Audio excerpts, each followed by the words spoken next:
Havre secret. Présenté par Clésius Néofolk et Simon Quinard. Sur West Track 95.9.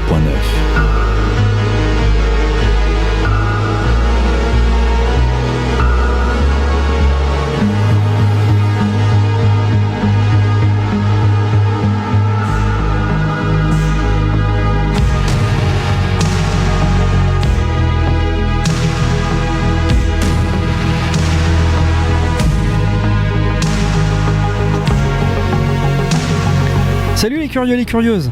Pour ceux qui suivent un peu ce que je fais en dehors du Havre secret, vous ne serez pas surpris d'apprendre que j'ai une affection bien particulière pour le plateau des Ardennes Saint-Louis à Montivilliers. Aujourd'hui, je voudrais profiter de ces quelques instants ensemble pour vous raconter l'histoire de ce petit bout de terre qui m'a vu grandir et avec lequel j'ai commencé à me passionner pour le Havre et son agglomération. Va pas trop vite en besogne, collègue. Le plateau des Ardennes Saint-Louis, c'est là où il y a l'arboretum de la forêt de Rouelle. À ne pas confondre avec l'arboretum de Rouelle. La confusion est facile, c'est vrai. Le plateau des Ardennes domine l'hôpital Jacques Monod à l'ouest. L'histoire de ce plateau est totalement indissociable de celle d'une famille.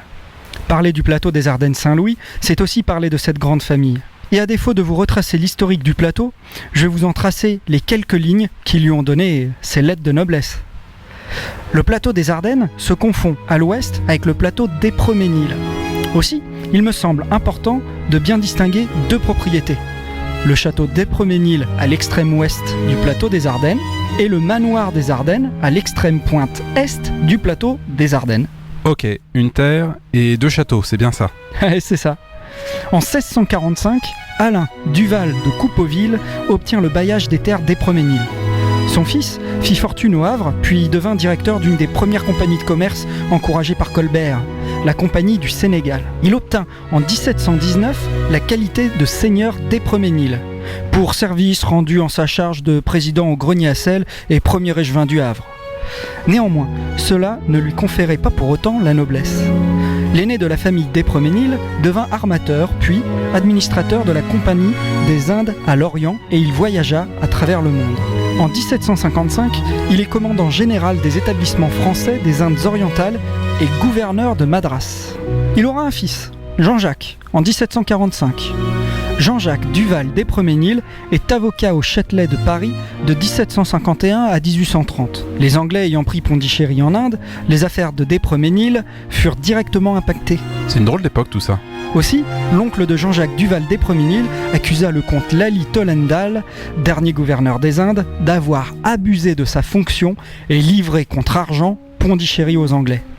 À l'issue de ce procès mémorable, plaidé en 1766 au Parlement de Paris, le comte avait été convaincu de haute trahison et décapité au sabre. Waouh, c'est pas une prune de catégorie A ça. Ça rigole pas. Mais attends, l'affaire ne s'arrête pas là. Soutenu par Voltaire, le fils du général Lally Tollendal avait saisi le Parlement de Normandie pour examiner à nouveau cette cause. Mais Jean-Jacques d'Épreux-Ménil, agissant en mémoire de son oncle, l'accusateur, s'interposa, chercha et obtint la non-recevabilité qui fut confirmée par le Conseil d'État qui daigna au jeune Lally, né hors mariage, sa qualité de fils légitime de Lally Tollendal. La reine ayant pris position en faveur du fils Lally Tollendal, le dossier avait été largement commenté et d'Épreux-Ménil, en tenant tête aux souhaits de Marie-Antoinette, avait commencé à faire parler de lui. Ça devait faire l'affaire des journaux tout ça. Oui, c'est là la face publique et visible de ce grand homme. Je vois bien qu'il te plaît bien, le Jean-Jacques. Tu vas finir par présenter Secret d'Histoire, toi. C'est toi qui fais la plus belle imitation, Simon. Je la ferai pas là. Oh, dommage. Je pense que les auditeurs auraient adoré t'entendre faire une imitation. Enfin, c'est pas grave. Bon, allez, revenons à notre famille d'Épreux-Ménil. Jean-Jacques d'Épreux-Ménil est franc-maçon, membre de la loge des Neuf Sœurs, fortement contesté par Louis XVI, qui d'ailleurs souhaite la dissoudre. En plus, Jean-Jacques Duval d'Épreux-Ménil tombe amoureux de l'épouse d'un frère et ami, Jacques Tillorier, avec laquelle il aura une liaison cachée. Ok, membre de société discrète et un peu aventurier, je commence à voir le bonhomme. Et attends, ce n'est que le début, c'est la grande époque du magnétisme. Dans ce temps-là, rapporte un contemporain, tout était magnétisme.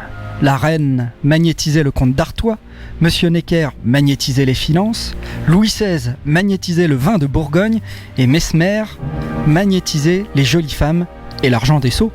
Tu vas encore un peu vite en besogne, Clésius. Le magnétisme, chers auditeurs, c'est une pratique thérapeutique. L'utilisation d'un fluide aux effets bénéfiques pour les personnes souffrant de troubles somatiques ou nerveux. À l'époque, cela tenait plus du spectacle que de la science. Jean-Jacques Duval d'Espremenil contribua à faire connaître cette pratique. D'ailleurs, derrière cette pratique pseudo-médicale se cache en réalité un véritable commerce, d'énormes bénéfices. D'Espremenil, avec ses amis l'avocat Nicolas Bergas et le vicomte de Puységur, furent parmi les premiers élèves de Mesmer. Mesmer, avec un seul S, c'est le fondateur de la pratique. On lui reprochait d'être un charlatan, et on ne prenait pas au sérieux ses séances individuelles ou de groupe, au cours desquelles les mondains des deux sexes se touchaient mutuellement autour d'un bucket. Mesmer fut bientôt exilé, emportant, dit-on, avec lui, une somme avoisinant 500 000 livres. Et notre Jean-Jacques d'Espremenil ? À Paris à cette époque. Tout comme aujourd'hui, la spéculation immobilière est en plein essor. Certains terrains, proches des grands boulevards, étaient très recherchés. D'Espremenil se lança dans un projet concernant l'hôpital des 15-20 que les promoteurs avaient prévu de déplacer et de reconstruire dans un nouveau quartier pour bénéficier d'énormes plus-values.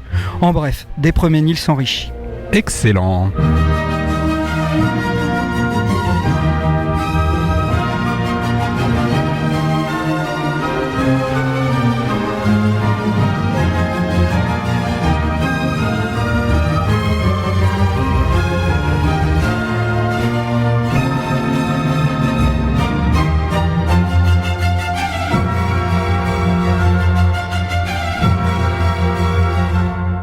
Mais dis-moi, on n'approcherait pas de 1789 ? Il va lui arriver quoi ? Duval d'Espremenil éprouvait le besoin irrépressible de se mettre en avant, de marquer son opposition à l'autorité monarchique.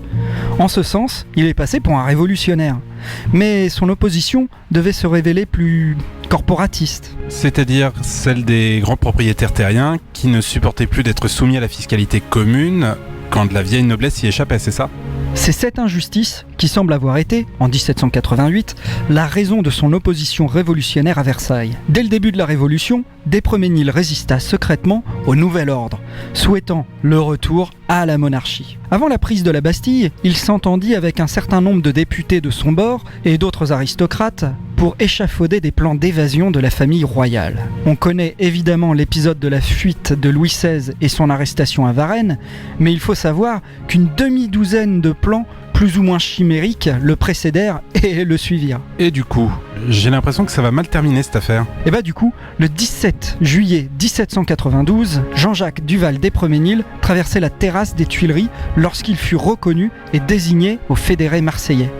Il fut saisi au collet et frappé, puis entraîné de force au palais royal pour y être pendu. Arrivé sur place, la foule était très remontée contre D'Espremenil, qui, déjà couvert de sang et de boue, fut arraché tant bien que mal au lynchage en cours. Puis, il fut dirigé vers la trésorerie nationale dans un état grave. Prévenu entre-temps, le maire s'adressa à la foule en délire qui, face à l'entrée de la trésorerie, n'avait pas renoncé à sa proie. Il annonça que D'Espremenil serait jugé au tribunal criminel qui le condamnerait certainement comme traître à sa patrie. On le relâcha au mois d'août. Ça sent la magouille tout ça. Après l'exécution de Louis XVI, les royalistes recomposent leur réseau autour de D'Espremenil. Oh, il va se faire pincer lui, j'imagine. Très en vue, D'Espremenil est arrêté entre le 6 et le 8 avril 1793 avec une de ses complices.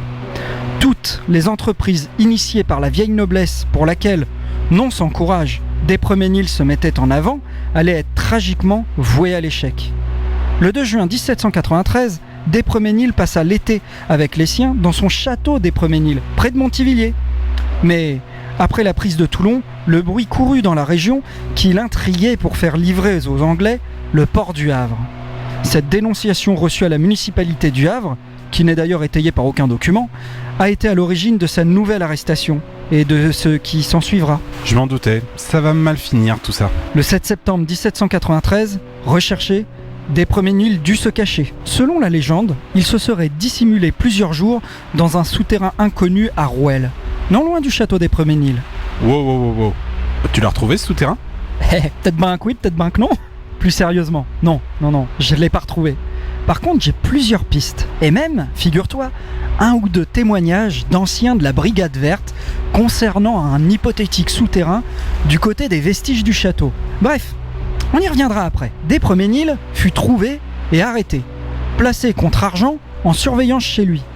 Puis, des propositions d'évasion lui ayant été faites, il fut envoyé par précaution à la maison d'arrêt du Havre. Ramené à Paris le 10 pluviose de l'an 2 et incarcéré au Luxembourg, il obtint son transfert à la prison des Anglaises où son épouse, qu'il avait suivie libre depuis le Havre, était détenue depuis qu'elle avait été arrêtée à son tour. Il est jugé et condamné à mort. Guillotiné ? Guillotiné le 22 avril 1794.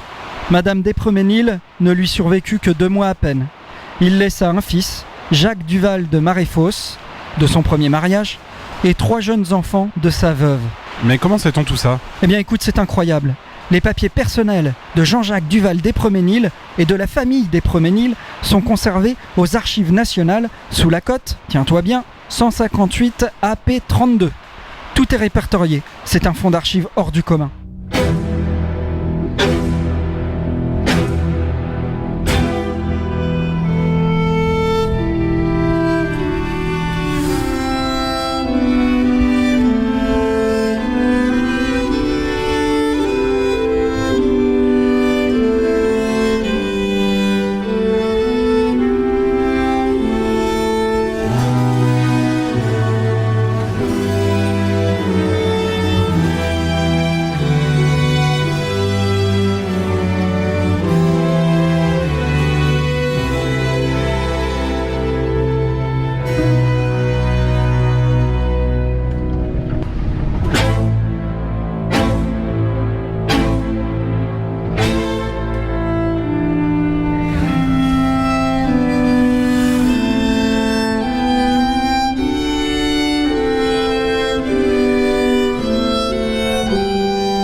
Les ondes du Havre secret sur West Track 95.9.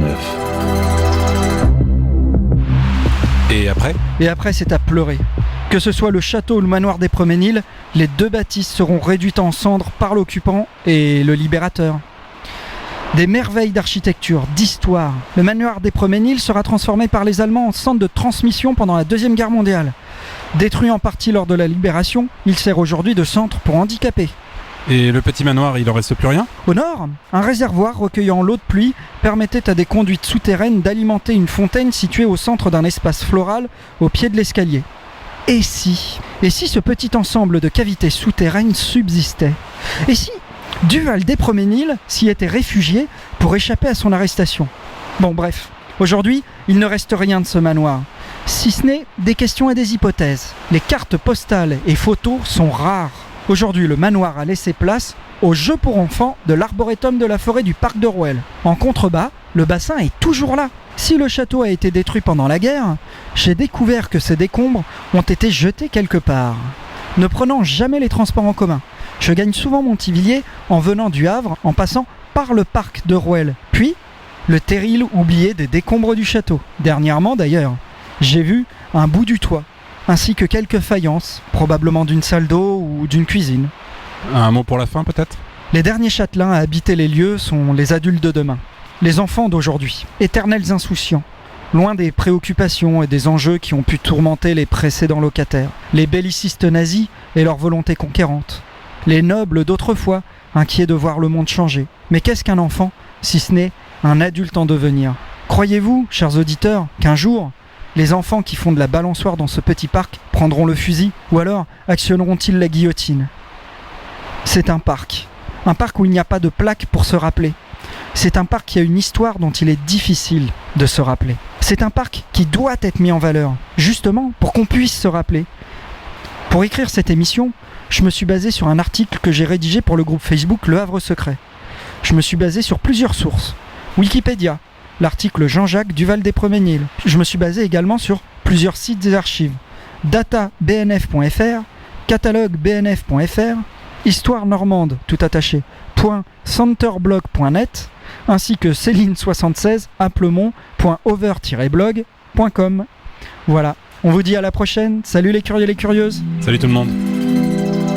C'était Les ondes du Havre secret sur West Track 95.9. Retrouvez Simon et Clésius sur la chaîne YouTube Les Dossiers du Havre secret et sur les sites internet www.havre-secret.fr.